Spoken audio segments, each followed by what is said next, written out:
പാവിത്രത്തിന്റെ ഒരു അപ്കമിങ് എപ്പിസോഡിലേക്ക് എല്ലാവർക്കും സ്വാഗതം. അങ്ങനെ വേദ കപിലനുമായി സംസാരിച്ചുകൊണ്ടിരിക്കുകയാണ്. 3 പെൺകുട്ടികളെയാണ് കാണാതായിരിക്കുന്നത്. അവരുടെ പാരൻസ് എല്ലാം വളരെ ടെൻഷനിലാണ്. എത്രയും പെട്ടെന്ന് തന്നെ അവരെ കണ്ടുപിടിക്കണമെന്ന് വേദ കപിലനോട് പറയുന്നുണ്ട്. ശരിയെന്ന് പറഞ്ഞിരിക്കുന്ന സമയത്താണ് പുറത്തുനിന്നും ഒരു ബഹളം കേൾക്കുന്നത്. പ്ലീസ് എന്നെ അകത്തേക്ക് കടത്തിവിടൂ, എനിക്ക് പെട്ടെന്ന് കളക്ടർ മേഡത്തെ കാണണമെന്ന് പറയുന്നുണ്ട്. ഇത് കേട്ട് കപിലൻ പെട്ടെന്ന് ചെന്ന് ഡോറ് തുറന്നു നോക്കുകയാണ്. ഉമ്മറത്ത് നിൽക്കുന്നത് നമ്മുടെ വിക്രമാണ്. വിക്രം പോലീസുകാരുമായി മൽപ്പിടുത്തം നടത്തിക്കൊണ്ടിരിക്കുകയാണ്. പെട്ടെന്ന് കപിലിനെ കണ്ടതും വിക്രം പറയുന്നുണ്ട്, പ്ലീസ് സർ, എനിക്ക് അകത്തേക്ക് വരാമോ? എനിക്ക് മേഡത്തെ ഒന്ന് കാണണം. ഞാൻ ടി വിയിലൊരു ന്യൂസ് കണ്ടിട്ടാണ് വരുന്നത്. മേഡത്തിന് കുഴപ്പമൊന്നും ഇല്ലല്ലോ എന്ന് കപിലിനോട് ചോദിക്കുകയാണ്. ഇത് കേട്ടതും കപിലൻ പറയുന്നുണ്ട്, ഇത് അന്വേഷിക്കാൻ നീ ആര്? നീ ഒരു റൗഡിയല്ലേ? നിന്നോട് ആര് പറഞ്ഞു ഇങ്ങോട്ടേക്ക് വരാൻ എന്ന് പറയുമ്പോഴേക്കും വേദ അകത്തു നിന്നും എന്താ ഇവിടെ ബഹളം എന്ന് ചോദിച്ച് എഴുന്നേറ്റ് നിൽക്കുകയാണ്. പെട്ടെന്ന് വിക്രം വേദയുടെ അടുത്തേക്ക് ഓടി ചെല്ലുന്നുണ്ട്. എന്നിട്ട് ചോദിക്കുന്നുണ്ട്, നിനക്ക് ഒന്നും പറ്റിയില്ലല്ലോ അല്ലേ? എന്നാൽ വിക്രമിന്റെ ഈ ചോദ്യത്തെ ഗൗനിക്കാതെ വേദ ചോദിക്കുന്നുണ്ട്, നീ എന്തിനിവിടെ വന്നു? എന്തിനാണ് ഇവിടെ വന്നത്? പറ. ഇല്ല വേദ, ഞാൻ ടി വിയിലൊരു ന്യൂസ് കണ്ടിട്ടാണ് വരുന്നത്. എന്ത് പറ്റി? നിന്നെ അവർ ആക്രമിച്ചവരെ CCTVയിൽ കാണുമായിരിക്കുമല്ലോ. ആ ഫുട്ടേജ് എല്ലാം എനിക്ക് തരാൻ പറ്റുമോ എന്ന് ചോദിക്കുകയാണ്. ഇത് കേട്ടതും കപിലൻ പറയുന്നുണ്ട്, നിന്നോട് ആര് പറഞ്ഞു ഇങ്ങോട്ടേക്ക് വരാൻ? ഇത് അന്വേഷിക്കേണ്ടത് ഞങ്ങളുടെ ചുമതലയാണ്. നീ ഇത് അന്വേഷിക്കേണ്ട ആവശ്യമില്ല. നീ ഒരു റൗഡി മാത്രമാണെന്ന് വീണ്ടും കപിലൻ പറയുന്നുണ്ട്. എന്നാൽ ഇതെല്ലാം കേട്ടുകൊണ്ട് സുഡർമോൾ അടുത്ത് തന്നെ നിൽക്കുന്നുണ്ട്. സുഡർ പെട്ടെന്ന് വിക്രമിനോട് പറയുന്നുണ്ട്, സിംബ, വേദ ഇപ്പോൾ ആ പെൺകുട്ടികളെ കുറിച്ച് സംസാരിച്ചു കൊണ്ടിരിക്കുകയായിരുന്നു. പാവമല്ലേ ആ കുട്ടികൾ, അവരെ കാണാനില്ലെന്ന് പറയുന്നു. അവരുടെ അച്ഛനും അമ്മയൊക്കെ കരഞ്ഞുകൊണ്ടിരിക്കുകയാണ്. സിംബ, നിനക്ക് മാത്രമേ അവരെ രക്ഷിക്കാൻ പറ്റൂ എന്ന് പറയുകയാണ്. ഇത് കേട്ടതും വിക്രം പറയുന്നുണ്ട്, ശരി മോളെ, എനിക്കറിയാം എന്ത് ചെയ്യണമെന്ന്. ഇവർ ഒരു വിവരവും തരേണ്ട ആവശ്യമില്ല. എനിക്കറിയാം എന്ത് ചെയ്യണമെന്ന്. ഞാൻ തന്നെ അവരെ കണ്ടുപിടിക്കുന്നതിന് മുൻപ് അവരെ ഇവരുടെ മുന്നിൽ കൊണ്ടു നിർത്തിയിരിക്കും എന്ന് പറയുകയാണ്. ഇത് കേട്ട് കപിലനും വേദിയും പരസ്പരം നോക്കുന്നുണ്ട്. വിക്രം പെട്ടെന്ന് തന്നെ റൂമിൽ നിന്നും ഇറങ്ങി പുറത്തേക്ക് പോകുന്നുണ്ട്. ഇതേ സമയം കമലാമ്മ വെജിറ്റബിൾസ് എല്ലാം അരിഞ്ഞുകൊണ്ടിരിക്കുകയാണ്. പെട്ടെന്ന് അതിലെല്ലാം പുഴുവാണെന്ന് പറഞ്ഞ് ബഹളം വെക്കുകയാണ് കമലാമ്മ. ഇത് കേട്ട് നമ്മുടെ ശ്രീജ അങ്ങോട്ടേക്ക് വരുന്നുണ്ട്. ശ്രീജ ചോദിക്കുന്നുണ്ട്, എന്ത് പറ്റിയമ്മേ? എന്തിനാണ് ഇങ്ങനെ ബഹളം വെക്കുന്നത്? അതോ, നീ എവിടെ നോക്കിയാണ് ശ്രീജ സാധനങ്ങളെല്ലാം വാങ്ങിക്കുന്നത്? ഈ പച്ചക്കറികളിലെല്ലാം പുഴുവാണ്, ഒന്നും വൃത്തിയുള്ളതില്ല എന്ന് പറയുന്നുണ്ട്. ഇത് കേട്ടതും ശ്രീജ പറയുന്നുണ്ട്, അമ്മേ, എനിക്ക് കുറച്ച് ജോലികളുണ്ടായിരുന്നു, അതുകൊണ്ട് പച്ചക്കറികളൊന്നും വാങ്ങാൻ പോവാൻ എനിക്ക് സമയമുണ്ടായില്ല. നമ്മുടെ വിനയനാണ് ഇതെല്ലാം വാങ്ങിച്ചു കൊണ്ടുവന്നതെന്ന് പറയുകയാണ്. ഇത് കേട്ടതും കമലാമ്മയ്ക്ക് കൂടുതൽ ദേഷ്യം വരുന്നുണ്ട്. എന്നിട്ട് വിനയന് നേരെ തിരിയുന്നുണ്ട്. വിനയനാണെങ്കിൽ ശ്രീജയ് പറഞ്ഞത് കേട്ട് ഞെട്ടിനിരിക്കുകയാണ്. പെട്ടെന്ന് അമ്മയുടെ വഴക്കെല്ലാം തനിക്ക് കേൾക്കുമല്ലോ എന്ന് വിചാരിച്ചുകൊണ്ടാണ് വിനയനും ഇരിക്കുന്നത്. അങ്ങനെ കമലാമ്മ വിനയനോട് ചോദിക്കുന്നുണ്ട്, എടാ, നിനക്ക് ഇത്രയും പ്രായമായില്ലടാ, ഒരു പച്ചക്കറി വാങ്ങാൻ പോലും നിനക്ക് പറ്റത്തില്ലേ? ഇതെല്ലാം നോക്കി വേണ്ടടാ വാങ്ങിക്കാൻ. ഇതിനെല്ലാം എന്താണിപ്പോൾ മാർക്കറ്റിൽ വില എന്ന് നിനക്കറിയാമല്ലോ.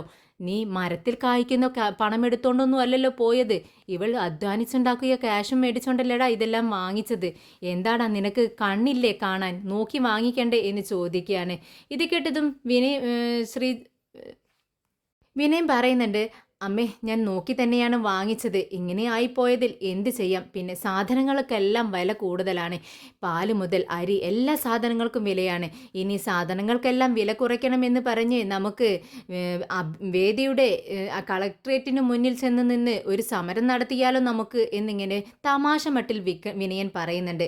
എന്നാൽ ഇത് കമലാമ്മയ്ക്ക് ഒട്ടും ഇഷ്ടപ്പെടുന്നില്ല. കമലാമ്മ പറയുന്നുണ്ട്, നിന്നോട് ഞാൻ പറഞ്ഞിട്ടുണ്ട്, ഈ വീട്ടിൽ ആരും അവളുടെ പേര് പോലും ഉച്ചരിക്കരുതെന്ന്. പിന്നെ എന്തിനാണ് അവളുടെ പേര് ഇങ്ങോട്ടേക്ക് വലിച്ചിടുന്നതെന്ന് ചോദിക്കുകയാണ്.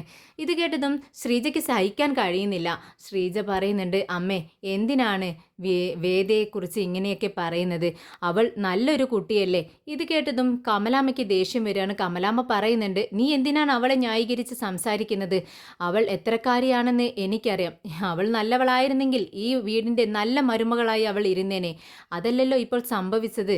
അവൾ വീടിന് ദ്രോഹം മാത്രമല്ലേ ചെയ്തിട്ടുള്ളൂ എന്ന് പറയാണ്. ഇത് കേട്ടതും ശ്രീജ പറയുന്നുണ്ട്, അമ്മ, എന്ത് ദ്രോഹമാണ് അവൾ ചെയ്തത്? നമ്മുടെ വീട് ഇപ്പോൾ നല്ല രീതിയിൽ പോകാൻ കാരണം തന്നെ അവളല്ലേ? ഞങ്ങൾക്കൊരു ജോലി, വിഷയേട്ടനൊരു ജോലി എല്ലാം ശരിയാക്കി തന്നത് അവളല്ല അമ്മേ. അവളോട് നമ്മൾ കടപ്പെട്ടിരിക്കുന്നു എന്ന് പറയാണ്. ഇത് കേട്ടതും കമലാമ്മയ്ക്ക് കൂടുതൽ ദേഷ്യം വരുന്നുണ്ട്. എന്നിട്ട് ചോദിക്കുന്നുണ്ട്, എന്താ അവൾ ചെയ്തു തന്നത്? കടമയാണ് പോലും. ഇതെല്ലാം സംഭവിച്ചത് നിങ്ങളുടെ ഭാഗ്യം കൊണ്ടാണ്. പിന്നെ അവൾ എന്താ ചെയ്തത്? എന്നെ കാത്തിരുന്ന ഒരു പേരക്കുട്ടിയല്ലേ അവൾ എനിക്ക് കാണിച്ചു തരാതെ വയറ്റിൽ വെച്ച് തന്നെ കൊന്നു കളഞ്ഞത്. അതെനിക്ക് ഒരിക്കലും സഹിക്കാൻ കഴിയാത്ത കാര്യമാണ്. നിങ്ങൾ ആരും തന്നെ അവൾ എത്രത്തോളം നല്ലവളാണെന്ന് പറഞ്ഞാലും എനിക്കത് അംഗീകരിക്കാൻ കഴിയില്ല. എൻ്റെ മനസ്സിൽ അവൾക്കൊരു സ്ഥാനവുമില്ല. അതെന്നും അങ്ങനെ തന്നെ ആയിരിക്കുമെന്ന് കമലാമ്മ പറയുന്നുണ്ട്. എന്നാൽ ഇവിടെ ഈ സംസാരങ്ങളെല്ലാം നടക്കുന്നുണ്ടെങ്കിലും അതെല്ലാം ശ്രദ്ധിക്കുന്നുണ്ട് നമ്മുടെ നന്ദിനി. എന്നാൽ ഫോണിൽ നോക്കിക്കൊണ്ടിരിക്കുകയാണ്. ഫോണിൽ നോക്കിക്കൊണ്ടിരിക്കുന്നതിന് സടിയിൽ പെട്ടെന്നാണ് ചിരിച്ചുകൊണ്ട് കമലാമ്മയോട് പറയുന്നത്, അമ്മേ, അമ്മ പറഞ്ഞത് സത്യം തന്നെയാണമ്മേ. ദേ അവൾക്ക് തിരിച്ചടി കിട്ടിക്കൊണ്ട് ഇരിക്കുകയാണ്. ഇത് കേട്ട് വിനയം ചോദിക്കുന്നുണ്ട്, നീ ആരുടെ കാര്യമാ നന്ദിനി ഈ പറയുന്നത്? ആരുടെ കാര്യമാ? ആ വേദിയുടെ കാര്യം തന്നെ. ദേ കണ്ടോ, ഫോണിൽ ന്യൂസ് വന്നുകൊണ്ടിരിക്കുകയാണ്. അമ്മേ, ഈ ഫോണിലേക്ക് നോക്ക്. വേദിയെ തക്കാളി കൊണ്ടാണ് എറിയുന്നത്. അതും മുഖത്തൊക്കെയാണ് വന്ന് പതിക്കുന്നത്. എനിക്ക് കണ്ടിട്ട് തന്നെ സന്തോഷമാവുന്ന അമ്മേ, നോക്ക് എന്ന് പറഞ്ഞുകൊണ്ട് തൻ്റെ ഫോൺ എടുത്ത് കമലാമ്മയ്ക്ക് നേരെ നീട്ടുന്നുണ്ട് നന്ദിനി. കമലാമ്മ അത് കണ്ട് മുഖമൊന്ന് മാറുന്നുണ്ട്. എന്നാൽ നന്ദിനി ആ ഫോൺ മേടിച്ച് നോക്കുകയാണ്. അങ്ങനെ വിനയനും വിഷവും എല്ലാവരും ഈ സീന് കാണുന്നുണ്ട്. എല്ലാവരുടെയും മുഖഭാവം മാറുന്നുണ്ട്. അമ്മേ, എനിക്ക് ഈ സീനെല്ലാം കാണുമ്പോൾ മനസ്സിൽ ഒരുപാട് കുളിര് തോന്നുന്നു എന്ന് നന്ദിനി പറയുന്നുണ്ട്. എന്നാൽ കമലാമ്മയ്ക്ക് പെട്ടെന്ന് വിഷമം തോന്നുന്നുണ്ട്. എന്നിട്ട് കമലാമ്മ വിശ്വത്തോട് പറയുന്നുണ്ട്, വിശ്വം, എന്താടാ ഇങ്ങനെയൊക്കെ? ഒരു കളക്ടറെ ഇങ്ങനെയൊക്കെ ചെയ്യാമോ? ഇത് കേട്ട് വിശ്വം പറയുന്നുണ്ട്, അമ്മേ, അവിടെ എന്തോ പ്രശ്നം നടക്കുകയാണെന്ന് തോന്നുന്നു. അതിൽ കൂട്ടത്തിൽ ആരെങ്കിലുമൊക്കെ കൊള്ളരുതാത്തവരുണ്ടായിരിക്കുമല്ലോ. എല്ലാവരും നല്ലവരായിരിക്കണമെന്നില്ല. അങ്ങനെയുള്ളവരാണ് ഇങ്ങനെയൊക്കെ ചെയ്യുന്നത്. എന്നാൽ ഫോണിലേക്ക് നോക്കിക്കൊണ്ട് വിനയം പറയുന്നുണ്ട്, എൻ്റെ അറിവിൽ വേദ നല്ലൊരു വ്യക്തിയാണ്. എല്ലാവർക്കും നല്ലത് മാത്രമേ അവൾ ചെയ്തിട്ടുള്ളൂ. ഇത്രയും നല്ലൊരു കളക്ടറെ എന്തിനാടാ നിങ്ങൾ എല്ലാവരും കൂടി ഇങ്ങനെ ഉപദ്രവിക്കുന്നത് എന്നിങ്ങനെ ഫോണിൽ നോക്കിക്കൊണ്ട് പറയുകയാണ്. എന്നാൽ ഇത് നന്ദിനിക്ക് ഒട്ടും ഇഷ്ടപ്പെടുന്നില്ല. നല്ലത് ചെയ്തു പോലും, ആർക്ക് നല്ലത് ചെയ്തു എന്നാ നിങ്ങൾ പറയുന്നത്? ദേ ലക്ഷങ്ങൾ സമ്പാദിക്കുന്നുണ്ടല്ലോ മാസം മാസം, എന്നിട്ട് 1 രൂപ പോലും ഈ വീട്ടിലേക്ക് അവൾ തരുന്നുണ്ടോ? എന്നിട്ട് നല്ലത് ചെയ്യുന്നു എന്നിങ്ങനെ പറഞ്ഞുകൊണ്ടിരിക്കുകയാണ്. നന്ദിനി, നീ എന്തുദ്ദേശിച്ചാണ് ഇങ്ങനെയൊക്കെ സംസാരിക്കുന്നത്? നമ്മുടെ വീടുമായി ഇനി ഒരു ബന്ധവും വേണ്ട എന്ന് പറഞ്ഞുകൊണ്ട് ഇറങ്ങിപ്പോയ വ്യക്തിയാണ് വേദ. പിന്നെ എന്തിനു നമ്മളെ അവൾ സഹായിക്കണം? ഇത് കേട്ടതും നന്ദിനി പറയുന്നുണ്ട്, ദേ ഇപ്പോഴും അവൾ അങ്ങനെ പറഞ്ഞാലും ഇപ്പോഴും നമ്മുടെ അമ്മ തന്നെയല്ലേ അവളുടെ ഭർത്താവിൻ്റെ അമ്മ. അവളുടെ ഭർത്താവ് വിക്രം തന്നെയാണല്ലോ. ഒന്നും ഡൈവേഴ്സ് ആയിട്ടൊന്നും ഇല്ലല്ലോ. അപ്പോൾ പിന്നെ അമ്മയ്ക്ക് എന്തെങ്കിലും സഹായം ചെയ്താൽ എന്താ അവൾക്കൊരു കുറച്ചില്? അവൾ ചെയ്യേണ്ടത് തന്നെയല്ലേ. പക്ഷെ അവൾ ഒന്നും ചെയ്യുന്നില്ല. അപ്പോൾ അവൾക്ക് തക്കാളി കൊണ്ടല്ല, ചീഞ്ഞ മുട്ട കൊണ്ടുള്ള ഏറ് തന്നെ കിട്ടണം. കുറേ അങ്ങനെ കാണുമായിരുന്നു ഞാൻ അങ്ങനത്തെ സീനൊക്കെ. അങ്ങനെ ചീഞ്ഞ മുട്ട കൊണ്ട് അവൾ എന്നെ എറിഞ്ഞിട്ടുണ്ട്. അതുപോലെ തന്നെ അവൾക്ക് തിരിച്ച് ഏറ് കിട്ടണമായിരുന്നു. എനിക്കെന്തായാലും സന്തോഷമായി എന്നിങ്ങനെ പറഞ്ഞുകൊണ്ട് ചിരിക്കുകയാണ് നമ്മുടെ നന്ദിനി. എന്നാൽ ഇത് കേട്ട് കമലാമ്മ നന്ദിനിയോട് പറയുന്നുണ്ട്, മതി, നീ അവളെക്കുറിച്ച് ഇങ്ങനെയൊക്കെ സംസാരിച്ചത്. നീ എന്താ ഇവിടെ ചെയ്തിട്ടുള്ളത്? നീയും അവളെപ്പോലെ ഇവിടെ ഒരു മരുമകളായി വന്നവൾ തന്നെയല്ലേ? എന്നിട്ട് നീ നിൻ്റെ ഭർത്താവിൻ്റെ കാശ് അവൻ സമ്പാദിക്കുന്ന ക്യാഷെല്ലാം ഒളിച്ചു വെച്ച് നീ മറഞ്ഞിരുന്നല്ലേ ഭക്ഷണം കഴിക്കുന്നത്? അതിൽ നിന്നും ഒരു 10 രൂപ നീ ഈ കുടുംബത്തിന് വേണ്ടി ചിലവഴിക്കുന്നുണ്ടോ? ഇല്ലല്ലോ. പിന്നെ നീ എന്തിനാ അവളെക്കുറിച്ച് പറയാനുള്ള ഒരു അധികാരവും നിനക്കില്ല എന്ന് കമലാമ്മ പറയുവാണ്. എന്നാൽ കമലാമ്മ പറയുന്നത് കേട്ട് നന്ദിനി ഞെട്ടുന്നുണ്ട്. എന്നാൽ വിശ്വം ഇങ്ങനെ ശ്രീജയുടെ മുഖത്ത് നോക്കിക്കൊണ്ട് പറയുന്നുണ്ട്, അനുഭവിക്കട്ടെ, അവൾ തന്നെ അവൾക്കുള്ള കുഴി തോണ്ടിക്കൊണ്ടിരിക്കുകയാണ്. എന്നാൽ നന്ദിനി ആകെ ഞെട്ടിയിരിക്കുകയാണ്. അമ്മ ഇങ്ങനെ വേദിക്ക് അനുകൂലമായി സംസാരിക്കുന്നത് കേട്ട്, തന്നെ അപമാനിക്കുന്നതും കേട്ട് ആകെ വിഷമിച്ചിരിക്കുകയാണ്. പെട്ടെന്ന് നന്ദിനി ചോദിക്കുന്നുണ്ട്, അമ്മ എന്താണ് ഇങ്ങനെയൊക്കെ സംസാരിക്കുന്നത്? ഞാൻ അമ്മയുടെ പക്ഷത്താണ്. വേദ നമ്മുടെ ഓപ്പോസിറ്റ് സൈഡല്ലേ അമ്മ എന്ന് ചോദിക്കുകയാണ് നന്ദിനി. ഇത് കേട്ടതും കമലാമ്മ പറയുന്നുണ്ട്, ദേ അവളോട് എനിക്ക് ദേഷ്യമുണ്ടായിരിക്കും. എനിക്ക് ദേഷ്യമുള്ള സമയത്ത് ഞാൻ അവളെ പലതും പറയും. പക്ഷേ അവളൊരു നല്ല വ്യക്തിയാണ്, അതെനിക്ക് അറിയാവുന്ന കാര്യമാണ്. എന്നിട്ട് നീ അവസരം കിട്ടുന്ന സമയത്ത് അവളെ ഇല്ലാത്ത കാര്യങ്ങളൊക്കെ പറഞ്ഞ് അവളുടെ മേൽ വെച്ച് കെട്ടുവാണ് നീ. അവളെ കുറ്റം പറഞ്ഞ് സംസാരിക്കുകയാണോ നീ? അതിൻ്റെ ആവശ്യമില്ല കേട്ടോ എന്ന് പറയുമ്പോൾ വിനീനും തലകുലുക്കി സമ്മതിക്കുന്നുണ്ട്, അതെ, അമ്മ പറഞ്ഞതാണ് ശരി. അങ്ങനെ കമലാമ്മ എഴുന്നേറ്റ് റൂമിലേക്ക് പോകുന്നുണ്ട്. വിനയനൊന്നും മനസ്സിലാവുന്നില്ല. വിനയൻ വിഷത്തോട് ചോദിക്കുന്നുണ്ട്, അല്ല വിഷേട്ടാ, എനിക്ക് അമ്മയെ മനസ്സിലാവുന്നതേ ഇല്ല. എപ്പോഴും വേദയെ കുറ്റം പറഞ്ഞുകൊണ്ടിരിക്കും. എന്നാൽ വേറെ ആരെങ്കിലും വേദയെ കുറ്റം പറയുന്നത് കേട്ടാൽ അപ്പം തന്നെ ആളങ്ങ് മാറും, വേദയ്ക്ക് അനുകൂലമായി നിൽക്കും. അമ്മയെ എനിക്ക് മനസ്സിലാവുന്നില്ല എന്നിങ്ങനെ പറയാണ്. ഇത് കേട്ടതും വിഷം പറയുന്നുണ്ട്, എന്താ മനസ്സിലാവാൻ ഇത്ര ഇരിക്കുന്നു?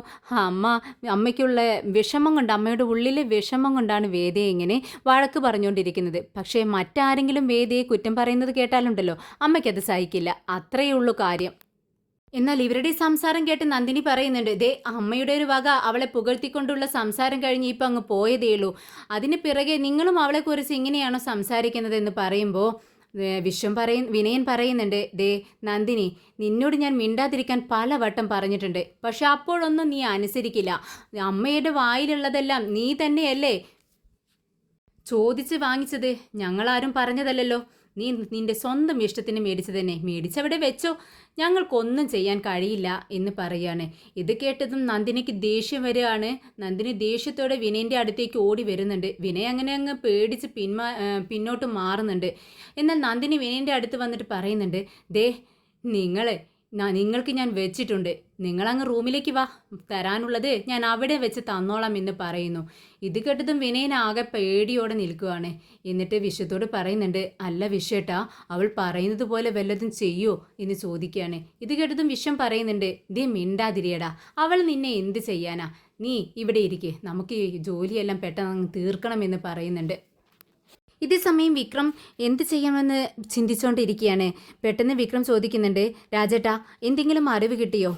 എന്തെങ്കിലും ആരെങ്കിലും പറഞ്ഞു തന്നോ എന്ന് ചോദിക്കുകയാണ്. ഉടനെ തന്നെ രാജേട്ടൻ പറയുന്നുണ്ട്, ഇല്ല, ഞാൻ എല്ലായിടത്തും അന്വേഷിച്ചു വിക്രം, പക്ഷേ ഒരു തുമ്പും കിട്ടുന്നില്ല, ആർക്കും ഒന്നും അറിയില്ല എന്നാണ് പറയുന്നത്. ഇല്ല രാജേട്ടാ, ഇത് ആരോ ആസൂത്രിതമായി ചെയ്യുന്ന കാര്യമാണ് ഇതെന്ന് എനിക്ക് തോന്നുന്നു. എന്താന്ന് വെച്ചാൽ ഇവിടെ വേദിക്ക് നേരെ ആക്രമണം നടത്തുന്നു. അതേസമയം തന്നെ മറ്റൊരിടത്ത് മയക്കുമരുന്ന് കച്ചവടം തകൃതിയായി നടക്കുന്നു. ഇത് കേട്ടതിന് രാജേട്ടനും പറയുന്നുണ്ട്, അതെ വിക്രം, നീയാ പറയുന്നത് ശരിയാണ്. എന്താന്ന് വെച്ചാൽ മിഠായി കഴിക്കുന്നത് പോലെയാണ് എല്ലാവർക്കും മയക്കുമരുന്ന് കഴിക്കുന്നത് എന്നാണ് പറഞ്ഞു കേൾക്കുന്നത്. ഇതിൽ എന്തോ പ്രശ്നമുണ്ട്. നമുക്കിത് എത്രയും പെട്ടെന്ന് കണ്ടുപിടിക്കണം വിക്രം, അല്ലെങ്കിൽ ആകെ പ്രശ്നമാവുമെന്ന് രാജേട്ടൻ പറയുന്നുണ്ട്. അതെ രാജേട്ടാ, എത്രയും പെട്ടെന്ന് തന്നെ കുറ്റവാളികളെ നമ്മൾ കണ്ടെത്തണം. വേദയ്ക്ക് പ്രശ്നമായിട്ട് ഒന്നും സംഭവിക്കാൻ നമ്മൾ സമ്മതിക്കരുത്. അവളെ തകർക്കാൻ വേണ്ടി അവളോട് എതിരുള്ള ആരോ ചെയ്യുന്നതാണ് ഇതെല്ലാം. ഇത് കേട്ടതും നമ്മുടെ രാജേട്ടൻ ചോദിക്കുന്നുണ്ട്, അല്ല വിക്രം, നമ്മുടെ വേദയ്ക്ക് ആരെതിരായി നിൽക്കാനാണ്, അവൾക്ക് ശത്രുക്കളുണ്ടോ എന്ന് ചോദിക്കുകയാണ്. ഇത് കേട്ടതും വിക്രം പറയുന്നുണ്ട്, അവൾ ജനങ്ങൾക്ക് വേണ്ടി നല്ല കാര്യങ്ങൾ മാത്രമല്ലേ ചെയ്യുന്നുള്ളൂ. അങ്ങനെയുള്ള ഒരു നല്ല കളക്ടർക്ക് എതിരാളികളില്ലാതിരിക്കുകയോ? അവൾക്ക് ശത്രുക്കളുണ്ടാവും, അവരാരെങ്കിലും ആയിരിക്കും ഇങ്ങനെ ചെയ്യുന്നത്. പക്ഷെ അത് ആരാണെന്ന് നമ്മൾ എത്രയും പെട്ടെന്ന് തന്നെ കണ്ടുപിടിക്കണം. ഞാൻ കളക്ടർ ഓഫീസിൽ വെച്ച് അവരോട് അക്കാര്യം ഞാൻ കണ്ടുപിടിക്കുമെന്ന് പറഞ്ഞിട്ടാണ് വന്നിരിക്കുന്നത്. ഇത് കേട്ടതും കൺമണിക്ക് ദേഷ്യം വരുന്നുണ്ട്. കൺമണി പറയുന്നുണ്ട്, ദേ വിക്രം, നീ എന്തിനാണ് ഇത്തരം കാര്യങ്ങളെല്ലാം ശ്രദ്ധിക്കാൻ വേണ്ടി പോകുന്നത്? നിനക്ക് വേറെ ജോലിയൊന്നുമില്ലേ? നീ നിന്റെ ജോലി നോക്കാൻ നോക്ക്. നീ എന്താ കൺമണി ഈ പറയുന്നത്? ഇത് ഞാൻ ജനിച്ചു വളർന്ന സ്ഥലമാണ്. ഇവിടെ എന്തെങ്കിലും പ്രശ്നമുണ്ടായാൽ അതിനെ നേരിടേണ്ടത് എൻ്റെ ഒരു ചുമതലയായിട്ടാണ് ഞാൻ കരുതുന്നത്. ഇത് കേട്ടതും കൺമണി പറയുന്നുണ്ട്, അപ്പോഴും വേദയ്ക്ക് വേണ്ടിയല്ല ഇത് ചെയ്യുന്നതെന്ന് നിനക്ക് നിന്റെ നെഞ്ചിൽ തൊട്ട് പറയാമോ എന്ന് ചോദിക്കുന്നുണ്ട്. ഇത് കേട്ട് വിക്രം ഒരു നിമിഷം ഒന്നും മിണ്ടാതിരിക്കുന്നുണ്ട്. എന്നിട്ട് കൺമണിയോട് പറയുന്നുണ്ട്, നീ എന്ത് വേണമെങ്കിലും ധരിച്ചു വെച്ചോ, ഞങ്ങൾക്കൊരു പ്രശ്നവുമില്ല. പക്ഷേ ഇക്കാര്യത്തിൽ ഞങ്ങൾ ഒരു തീർപ്പ് വരുത്തിയിരിക്കും എന്നിങ്ങനെ പറയുവാണ്.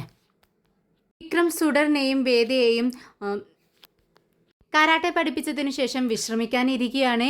കയ്യും മുഖവും ഒക്കെ തുടയ്ക്കുന്നതിനിടയിൽ സുഡർ ചോദിക്കുന്നുണ്ട് വിക്രമിനോട്, അല്ല സിംബ, ഞാൻ വിജയമ്മയും ഇവിടുത്തെ ചേച്ചിയും കൂടി സംസാരിക്കുന്നത് കേട്ടു. ഇവിടുത്തെ പെൺകുട്ടികളെയെല്ലാം കാണാതാവുന്നു എന്നാണ് പറയുന്നത്. അതെന്തുകൊണ്ടാണ് അങ്ങനെ പെൺകുട്ടികളെ മാത്രം കാണാതാവുന്നത്?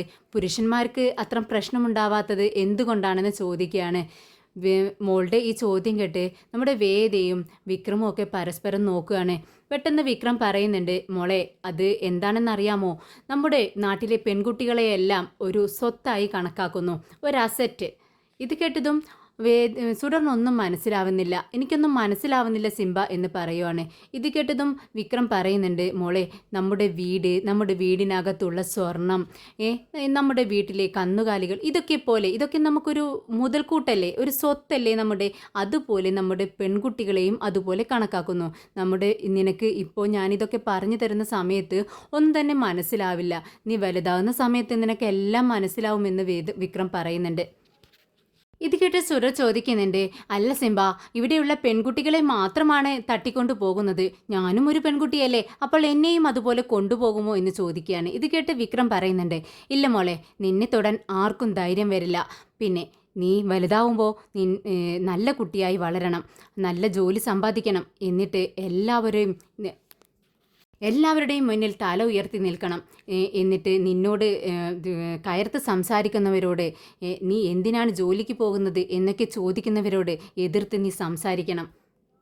അത് ചോദിക്കാൻ നീ ആരാണെന്ന് തല ഉയർത്തിപ്പിടിച്ച് തന്നെ നീ ചോദിക്കണമെന്ന് പറയുമ്പോൾ സുഡർ പറയുന്നുണ്ട്, ഞാൻ ചോദിക്കും സിംബ, ഞാൻ ചോദിക്കും.